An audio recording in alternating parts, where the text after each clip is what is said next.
अस्सलाम वालेकुम स्टूडेंट्स, कैसे हैं आप लोग? ठीक ठाक है। अच्छा बच्चों, आज की क्लास में हम लोगों ने चैप्टर नंबर 17 के न्यूमेरिकल्स करने हैं। पहले एग्जाम्पल्स करेंगे, फिर उसके बाद इंशाल्लाह हम उसके न्यूमेरिकल्स करेंगे। सो आइए स्टार्ट करते हैं। पहली एग्जाम्पल बच्चों हमारे पास क्या है? 17.1 कहते हैं बच्चों आपसे कि जो टेम्परेचर है पहला, वो है 227 डिग्री सेल्सियस। T2 कितना है? 27 डिग्री सेल्सियस। T1 हमेशा हॉट टेम्परेचर होता है, T2 हमेशा कोल्ड टेम्परेचर होता है, ठीक है। इसको जब आप ऐड कर लेंगे दोनों को, जाहिर है इसको केल्विन में कन्वर्ट करना पड़ेगा, स्टैंडर्ड है। तो 273 आपने ऐड किया प्लस 273 किया आपने, तो ये बन गया कितना बच्चों? 500 केल्विन। और ये बन गया बच्चों कितना? 300 केल्विन, ठीक है। आपसे कह रहे हैं बेटा इसकी ना एफिशिएंसी निकाल दो। तो आइए निकाल लेते हैं एफिशिएंसी। एफिशिएंसी निकालने का फॉर्मूला हम सब जानते हैं क्या होता है। फॉर्मूला होता है जनाब हमारे पास, eta equals to 1 - T2 upon T1 multiply by 100। ठीक है बेटा। सो वैल्यूज पुट करते हैं। नीटा इक्वल्स टू 1 - T2 कितना? हमारे पास 300 है। T2 कितना आया बच्चों? हमारे पास 300 आ गया। T2 300 और T1 500 मल्टीप्लाई बाय क्या हुआ बच्चों? 100 हो गया। दो जीरो से दो जीरो कैंसिल हुए। 3 डिवाइडेड बाय 5 कितना होता है? 0.6 होता है, मल्टीप्लाई बाय 100। जब तुम 1 - 0.6 करोगे तो तुम्हारे पास आंसर आएगा 0.4। और 0.4 को 100 से मल्टीप्लाई करोगे तो ये हो जाएगा जनाब तुम्हारे पास कितना? 40%। ठीक है, ये कितना हो जाएगा बच्चों हमारे पास? 40% इसका राइट आंसर आ गया। समझ रहे हो बात वाली? तो करके देख लेना कैलकुलेटर से, ये आंसर आ रहा है। खैर, फिर आते हैं नेक्स्ट एग्जाम्पल के ऊपर। नेक्स्ट एग्जाम्पल पे चलते हैं बच्चों। नेक्स्ट एग्जाम्पल क्या कहती है कि आपके सामने बारे नेक्स्ट एग्जाम्पल लेकर आए। 17.2 की बात करते हैं। 17.2 ये आपके सामने मौजूद है। अच्छी एग्जाम्पल 17.2।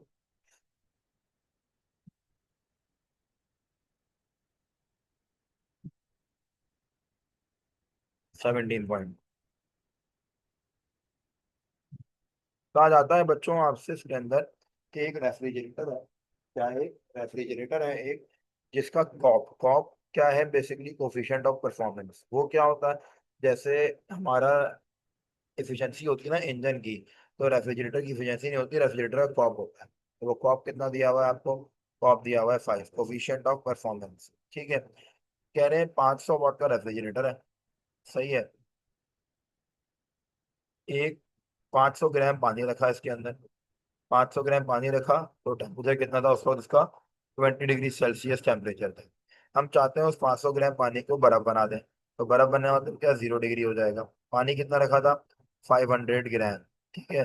500 ग्राम किलोग्राम में कन्वर्ट हो क्या हो जाएगा? 0.5 किलोग्राम। अब दो काम हो रहे हैं, एक स्टेट भी चेंज हो रही है और टेम्परेचर भी चेंज हो रहा है। तो स्टेट को चेंज करने वाली हीट जो होती है वो होती है हीट ऑफ फ्यूजन, वो आपको दी हुई होगी। इसको आप क्या दी हुई होगी? 3.36 एक्सपोनेंशियल 5 जूल्स पर किलोग्राम। ठीक है, इसके अलावा आपको सी की वैल्यू दी हुई होगी 4200 जूल्स पर किलोग्राम डिग्री सेल्सियस। समझ रहे बात को आप करते बात? अच्छा। अच्छा जी, फिर चलिएगा आगे मजीद बात करते हैं आपसे। अब इसकी रिक्वायरमेंट पता है क्या? रिक्वायरमेंट है कि कितनी देर में पानी बर्फ बन जाएगा। तो मुझे टी चाहिए। क्या चाहिए बच्चों? टी चाहिए, टाइम चाहिए। लेकिन टाइम के लिए हमें पता है power equal to work upon time formula होता है। लेकिन जब तक वर्क नहीं आएगा तब तक जो है वो टाइम नहीं आएगा। तो पहले हम लगाएंगे एक फॉर्मूला किसका? कॉप का। कॉप का फॉर्मूला हमें पता है।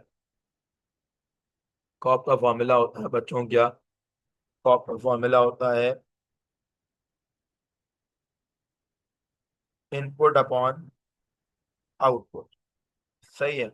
अब ये इनपुट कौन है? इनपुट बेसिकली है हमारे पास, सॉरी आउटपुट अपॉन इनपुट, ठीक है ना।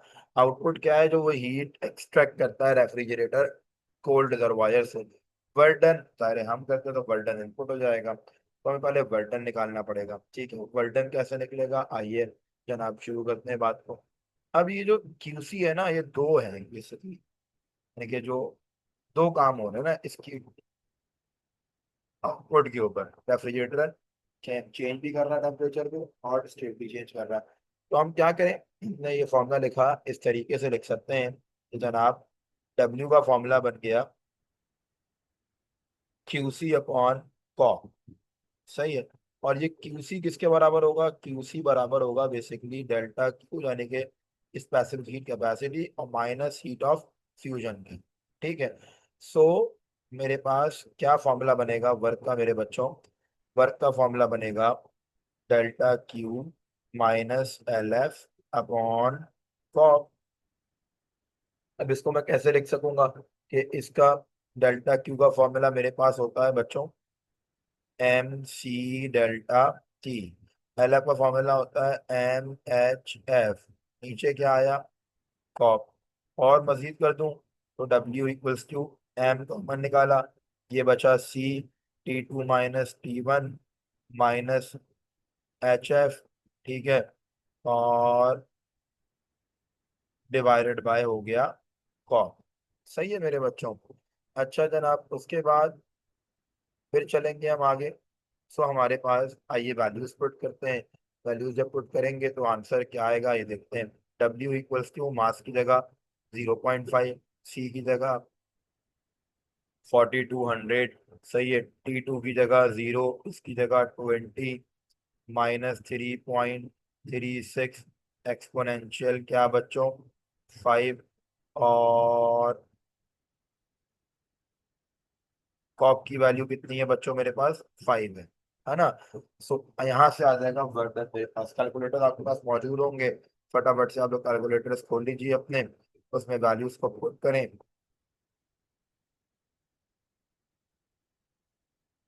देखें जनाब आंसर क्या आता है आपके पास।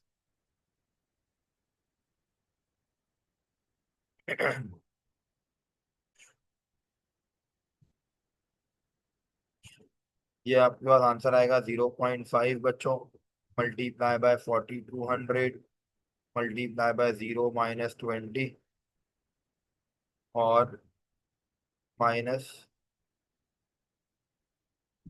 माइनस 3.36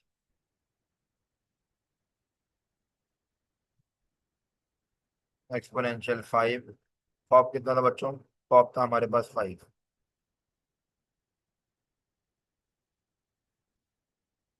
ठीक है बेटा, पॉप क्या हमारे पास 5 है। तो आंसर अपने पास चेक कीजिएगा।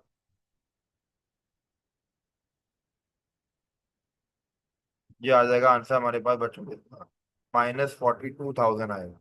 कितना आंसर आ जाएगा, -42,000 बोले या 4.2 एक्सपोनेंशियल 4 बोले, एक ही बात है। ठीक है ना। तो वर्ग आ गया मेरे पास कितना, -42,000 बोलूं या बोलूं -4.2 एक्सपोनेंशियल 4 जूल। सही है। अब ये माइनस क्या बता रहा है, नेगेटिव साइन क्या बता रहा है, नेगेटिव साइन बता रहा है बेसिकली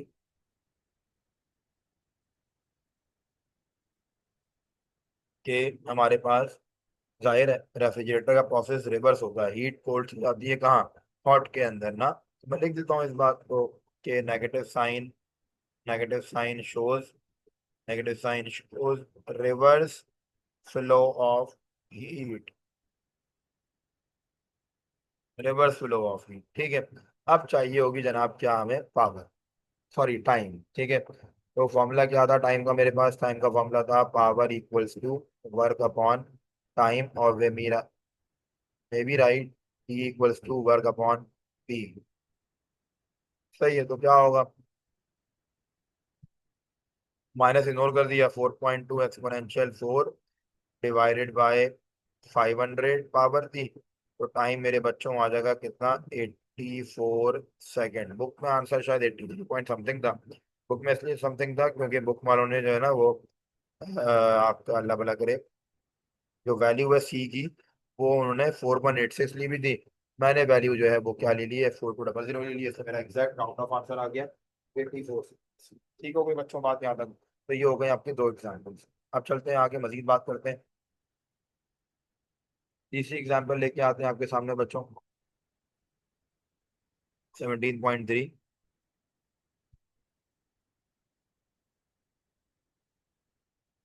17.3 बड़ी जो है वो आसान सी एग्जाम्पल है।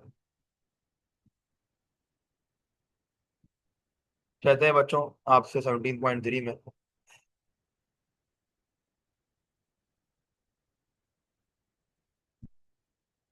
कि what is the coefficient of performance of a refrigerator that operates with Carnot efficiency between temperature -3 and 27 degree Celsius. ठीक है, यानी कि क्या बोल रहे हैं T1 जो है वो 27 डिग्री सेल्सियस है।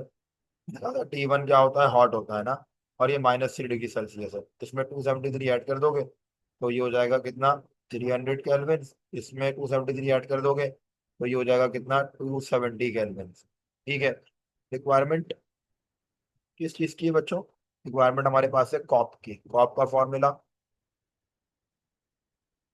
कॉप, सही है। कॉप का फॉर्मूला क्या होता है बेटा? कॉप का फॉर्मूला होता है हमारे पास COP equals to T2 upon, देखो QC अपॉन होता है हमारे पास क्या बच्चों, डेल्टा डब्ल्यू। डेल्टा डब्ल्यू बराबर होता है QC - QH के। तो इस तरीके से T2 अपॉन T1 - T2 होता है फॉर्मूला। T2 को बेसिकली TC कहते हैं और T1 को TH कहते हैं। TC को T2 कहते हैं और T1 को TH कहते हैं। तो ये फॉर्मूला है आपका मेरे पास में। तो आइए वैल्यूज पुट करते हैं। T2 कितना है भाई? T2 मेरे पास है 270 डिवाइडेड बाय 300 -270। ठीक है, तो ये क्या बनेगा? ये बनेगा मेरे पास बच्चों 270 डिवाइडेड बाय 30। सही है, तो इट्स मीन मेरे पास कॉप की वैल्यू आ जाएगी, जीरो से जीरो कैंसिल हुआ, 3 × 3 3 7 3 9 27। कॉप आ गया कितना बच्चों मेरे पास, 9। तो ये कॉप का आंसर आ गया। समझ रहे हैं बात को आप लोग ये वाली? अच्छा जी, ये हो गई 17.3 एग्जाम्पल आपके सामने। नाउ मूविंग फॉरवर्ड टू 17.4 बच्चों।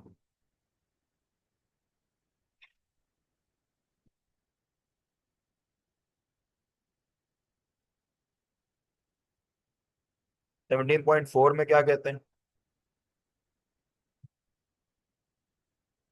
17.4 एंट्रोपी की एग्जाम्पल है। 17.4 में कहा जाता है बच्चों आपसे कि जनाब what is the change in entropy. Entropy का चेंज चाहिए और मास कितना है, 30 ग्राम मास है। 30 ग्राम का मतलब होता है 0.03 किलोग्राम मास है। ठीक है, और 0 डिग्री सेल्सियस कन्वर्ट हो रहा है, वाटर का बर्फ बन रहा है। ठीक है, हीट ऑफ फ्यूजन हमें दे दी गई है 3.36 एक्सपोनेंशियल 5 जूल्स पर किलोग्राम। टेम्परेचर 0 डिग्री सेल्सियस, 273 ऐड करेंगे, 273 केल्विन हो जाएगा। हमें चाहिए बच्चों एंट्रोपी। एंट्रोपी का फॉर्मूला मतलब डेल्टा एस चाहिए। अब डेल्टा एस कैसे निकलेगा? डेल्टा एस का फॉर्मूला होता है मेरे बच्चों delta S equals to delta Q upon T. अब यहाँ डेल्टा क्यू है वो बराबर है इसके, क्योंकि स्टेट चेंज हो रही है, एम एच एफ के बराबर है। तो फॉर्मूला क्या बन जाएगा, delta S equals to MHF upon T.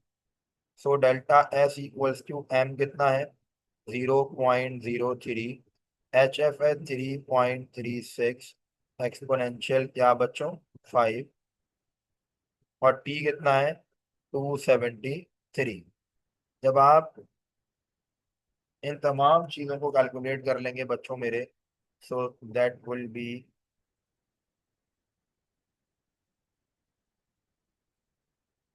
Fraction आपके पास मौजूद है क्या, 0.03 multiply by 3.36 exponential 5 divided by बच्चों 273। That will be 36.92। क्या बना? 36.92 joules per kelvin is the unit of entropy. So ये हमारे पास डेल्टा एस भी आ गया। ठीक है मेरे बच्चों, ये हो गया हमारे पास आंसर। फिर अब चलेंगे हम क्वेश्चन एग्जाम्पल नंबर 7.5 पर। आई थिंक ये लास्ट एग्जाम्पल है इस चैप्टर की, उसके बाद न्यूमेरिकल स्टार्ट करेंगे।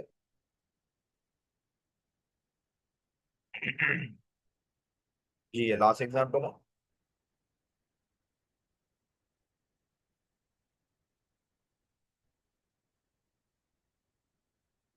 कहते हैं बेटा आपसे इसके अंदर calculate the change in entropy when 10 kilogram of water is heated to 90 to 100 degree Celsius. ठीक है, क्या कहा जा रहा है? कहा जा रहा है 10 किलोग्राम ऑफ वाटर, एम कितना है? 10 किलोग्राम। सही है। T1 कितना है? 90 डिग्री सेल्सियस। T2 कितना है? 100 डिग्री सेल्सियस। स्पेसिफिक हीट मैं बच्चों को कहता हूँ 4200 ही लो, मसला नहीं है कोई। अब देखो, हमें ना क्या फॉर्मूला चाहिए है? फॉर्मूला होता है delta S equals to delta Q upon T. ठीक है, स्टेट चेंज नहीं हो रही, टेम्परेचर चेंज हो रहा है, स्पेसिफिक हीट कैपेसिटी वाला फॉर्मूला लगेगा। लेकिन एंट्रोपी के फॉर्मूले में एक टी आता है। तो अब एक टी तो है नहीं, दो टी है। क्या करेंगे? एवरेज निकालेंगे। आप बताता हूँ कैसे होगा। देखो, तुम्हारे पास फॉर्मूला है क्या? Delta S equals to delta Q upon T. और डेल्टा क्यू किसके बराबर होगा? यहाँ पे डेल्टा क्यू बराबर होगा एम सी डेल्टा टी के। तो डेल्टा टी कैसे निकलेगा? डेल्टा टी निकलेगा T2 - T1। So delta T हो जाएगा क्या? 100 - 90। डेल्टा टी हो जाएगा 10 डिग्री सेल्सियस। डेल्टा को कन्वर्ट नहीं करते। फिर जो यार टी है, ये टी भी चाहिए होगा तुम्हें। ये टी कैसे आएगा? Average temperature T1 + T2 upon 2। सही है। क्या करोगे? 90 प्लस 100 डिवाइडेड बाय 2, कितना हो जाएगा? 95 डिग्री सेल्सियस। हाँ, इसको कन्वर्ट करोगे तो ये बनेगा कितना? T = 368 kelvin. ये हो जाएगा। अच्छा जनाब, अब आइए फॉर्मूले पुट कर देते हैं, तो सब कर लिया हमने। तो delta S equals to delta Q का फॉर्मूला क्या बताया था? M C delta T upon T. So मेरे पास बच्चों एम कितना है? एम है 10, सी है 4200, डेल्टा टी आया हुआ कितना? 10। और ये कितना है? 368। सही है। सो डेल्टा एस की वैल्यू हमारे पास क्या आनी चाहिए बच्चों? आइए देखते हैं। 10 × 4200 × 10 divided by 368, that should be 1242.60। 368, 360, 1141.30, 1141.30 joules per kelvin. ये तो हो गई बच्चों हमारी क्या? एग्जाम्पल सारी की सर। अब चलते हैं इसके बाद हम न्यूमेरिकल्स के ऊपर। ठीक है, 5 एग्जाम्पल से 5 एग्जाम्पल्स करा दी। उसके बाद हमारे पास शुरू होते हैं न्यूमेरिकल्स।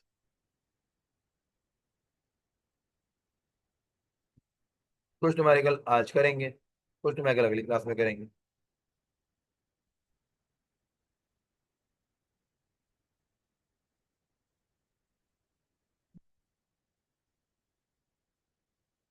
जनाब ये आ गए चैप्टर नंबर 17 के न्यूमेरिकल हमारे पास।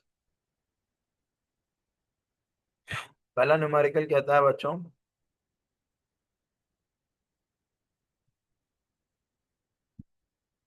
Question number 1।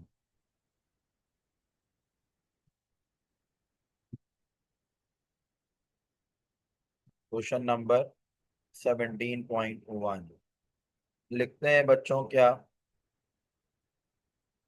कि जनाब a Carnot engine takes 2000 joule of heat from a reservoir at 500 Kelvin, does some work and discards some heat to a reservoir to 350 Kelvin। यानी कि ये आ गया मेरे पास T1, ये आ गया T2, एब्जॉर्ब करिए हीट इसने, तो ये हो गया Q1। How much heat is discarded, discarded heat होती है Q2। How much the engine do, W चाहिए, और व्हाट इज द एफिशिएंसी, तीन चीजें चाहिए हमें। सही है, तो आइए निकालते हैं। T1 कितना, 500 केल्विन। टू कितना, 350 केल्विन। ठीक है, अच्छा जी। फिर उसके बाद Q1 कितना, 2000 जूल। सही है। फिर जो है हमारे पास, हमें चाहिए क्या क्या, आइए फाइंड आउट करते हैं। हमें चाहिए बच्चों सबसे पहले डिस्कार्डेड हीट Q2, फिर वर्क डन, फिर उसके बाद कह रहे हैं एफिशिएंसी, एफिशिएंसी चाहिए। ठीक है, तो आइए शुरू करते हैं। सबसे आसान काम है एफिशिएंसी निकालना। सबसे पहले मैं एफिशिएंसी निकालना, क्या फॉर्मूला होगा, 1 - T2/T1 मल्टीप्लाई बाय 100। तो क्या बनेगा, नीटा इक्वल्स टू 1 - T2 कितना, 350 डिवाइडेड बाय 500 इंटू 100। ठीक है, ये जीरो से जीरो कैंसिल हुआ, तो ये बना 7/10 मतलब 0.7। तो 1 - 0.7 मल्टीप्लाई बाय 100, सो ये बन जाएगा कितना मेरे पास बच्चों, 30%। कितना हो जाएगा ये, 30% हो जाएगा ये। एफिशिएंसी आ गई बच्चों मेरे पास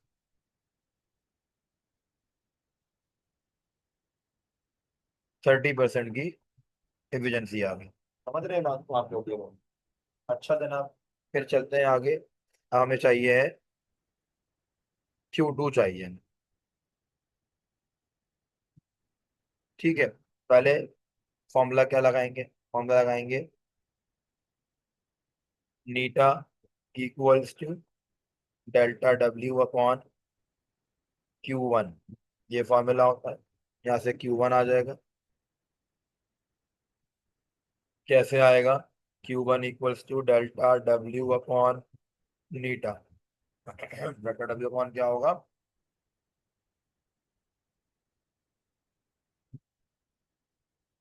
डेल्टा W/नीटा। अच्छा जी, W हमारे पास मौजूद नहीं है पहले तो, नीटा मौजूद है, तो Q1 भी मौजूद है, डेल्टा W चाहिए तो मल्टीप्लाई हो जाएगा। क्या हो जाएगा बच्चों, मल्टीप्लाई हो जाएगा। कैसे मल्टीप्लाई होगा, आइए दिखाता हूँ मैं आपको। ये बनेगा बच्चों क्या हमारे पास, डेल्टा W इक्वल्स टू नीटा मल्टीप्लाई बाय Q1। सही है, तो इस तरीके से डेल्टा W आ जाएगा। क्या होगा, नीटा कितना है 30, Q1 कितना था मेरे पास 2000, तो ये आ गया मेरे पास कितना बच्चों, और मल्टीप्लाई बाय 100 जो लगेगा ना यहाँ पर, मल्टीप्लाई बाय 100। ये फॉर्मूला है बेसिकली। तो नीचे आ जाएगा बच्चों मेरे क्या, डिवाइडेड बाय क्या बच्चों, 100। सो यहाँ भी क्या होगा, डिवाइडेड बाय 100। दो जीरो से दो जीरो कैंसिल, तो वर्क कितना हो गया मेरे पास, 600 जूल। ठीक है, वर्क की वैल्यू आ गई 600। ऑल राइट, फिर चाहिए हमें क्या,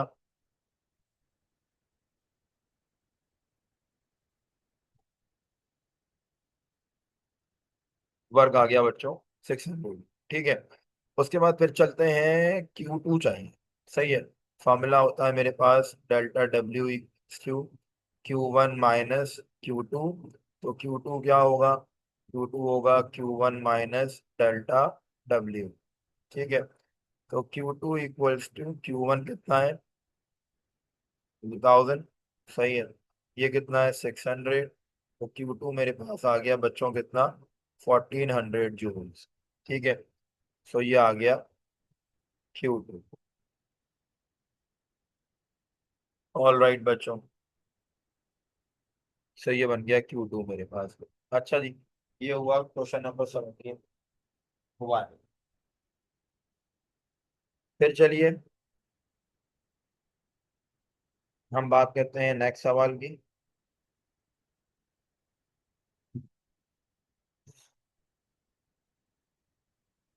नेक्स्ट क्वेश्चन मेरे पास क्या होगा बच्चों, हमारे पास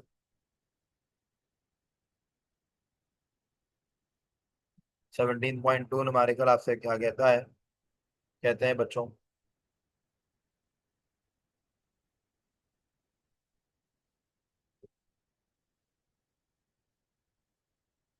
अरे भाई क्या हो गया।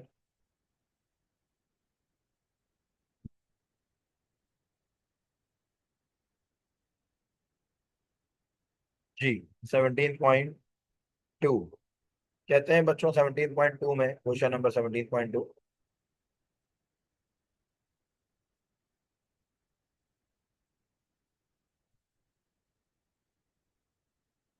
के जनाब 1 kilogram of ice at 0 degree Celsius is needed and converted to water 0 degree Celsius, entropy चाहिए। सही है, यानी कि स्टेट नहीं, स्टेट चेंज हो रही है ना। फिर वही वाली बात एग्जाम्पल हमने की थी एक जैसी। तो मास कितना दिया हुआ है, मास दिया हुआ है बच्चों तुम्हें 1 किलोग्राम। ठीक है, मास आ गया 1 किलोग्राम। HF 3.36 एक्सपोनेंशियल 5 जूल्स पर किलोग्राम। ठीक है, तुम्हें चाहिए एंट्रोपी। क्या चाहिए बच्चे, एंट्रोपी चाहिए। और टेम्परेचर 0 डिग्री सेल्सियस। तो +273 कितना हो जाएगा, 273 केल्विन।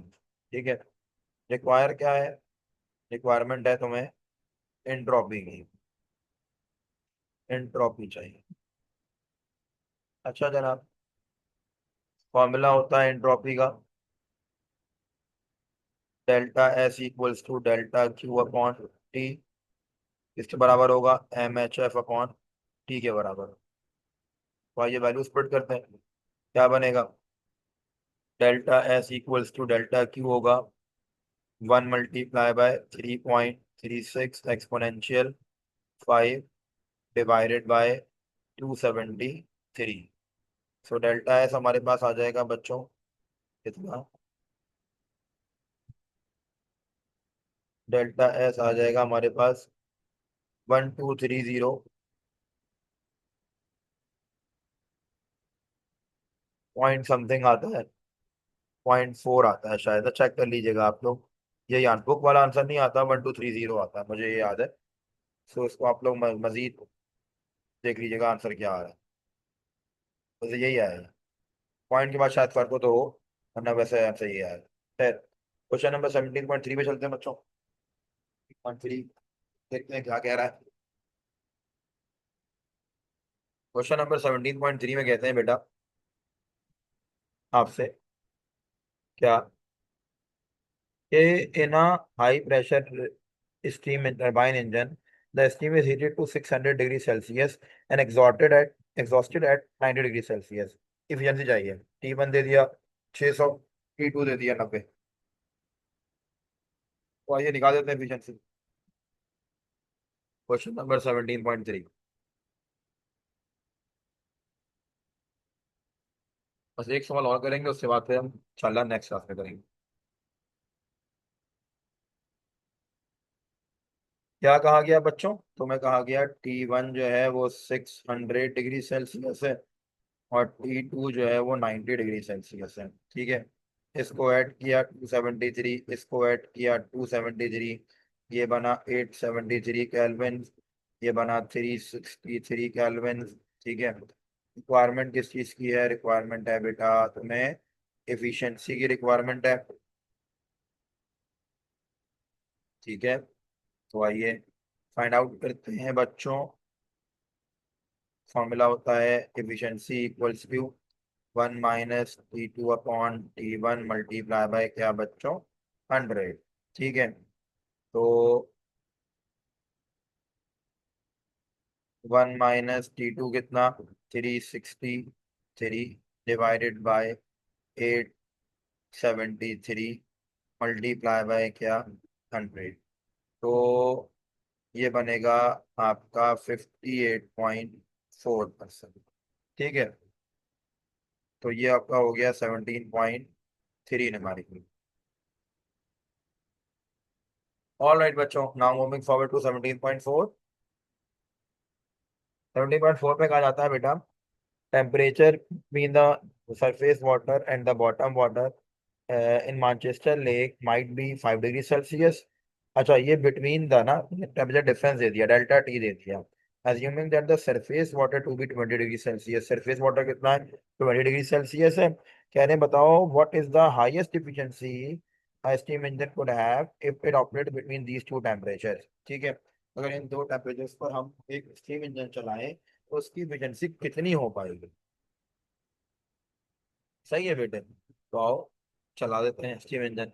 क्वेश्चन नंबर 17.4 कहते हैं बच्चों, 17.4 में आपसे क्या, ये जो डेल्टा टी आपको दिया वो दिया 5 डिग्री सेल्सियस, और जो T1 आपको दिया वो दिया 20 डिग्री सेल्सियस। ऐड किया, बन गया कितना, 293 कैलोरी। ठीक है, सो ये होगा मेरे बच्चों, एफिशिएंसी निकालनी है। सही है, एफिशिएंसी का फॉर्मूला क्या होता है, फॉर्मूला होता है एफिशिएंसी का, नीटा equals to delta T upon T1 multiply by 100। So नीटा इक्वल्स टू डेल्टा टी कितना, 5 divided by 293 multiply by 100। So ये बनेगा कितना, नीटा इक्वल्स टू 1.71%। सही है बच्चों, ये मेरे पास एफिशिएंसी आ गई। कितनी आसान सी बात। तो परेशानी बच्चों यहाँ तक आप लोगों को, ये हो गया 17.4। तो इस तरीके से हमारे तकरीबन 4 क्वेश्चन, 5 एग्जाम्पल्स, 9 सवाल हो गए आज। अब क्वेश्चन नंबर 5, 6, 7, 8 जो है वो इंशाल्लाह नेक्स्ट वीडियो में आ जाएंगे। 4 सवाल ये, और चारों सवाल बड़े इंपॉर्टेंट है। 5, 6, 7, 8 तो वो वीडियो भी देखिएगा, अभी भी देख लीजिएगा। इस तरीके से हमारा इंशाल्लाह आजकल का थर्मोडायनेमिक्स पूरा हो जाएगा। फिर स्टार्ट करेंगे चैप्टर 18 और फिर 19। छोटे छोटे हमारे के 19, 19 बोल की वीडियो में बन जाएंगे इंशाल्लाह। वो खैर, समझते रहिए, सीखते रहिए, वीडियो देखते रहिए। बड़े सारा ख्याल रखिएगा, इंशाल्लाह मुलाकात होगी। अल्लाह हाफ़िज़।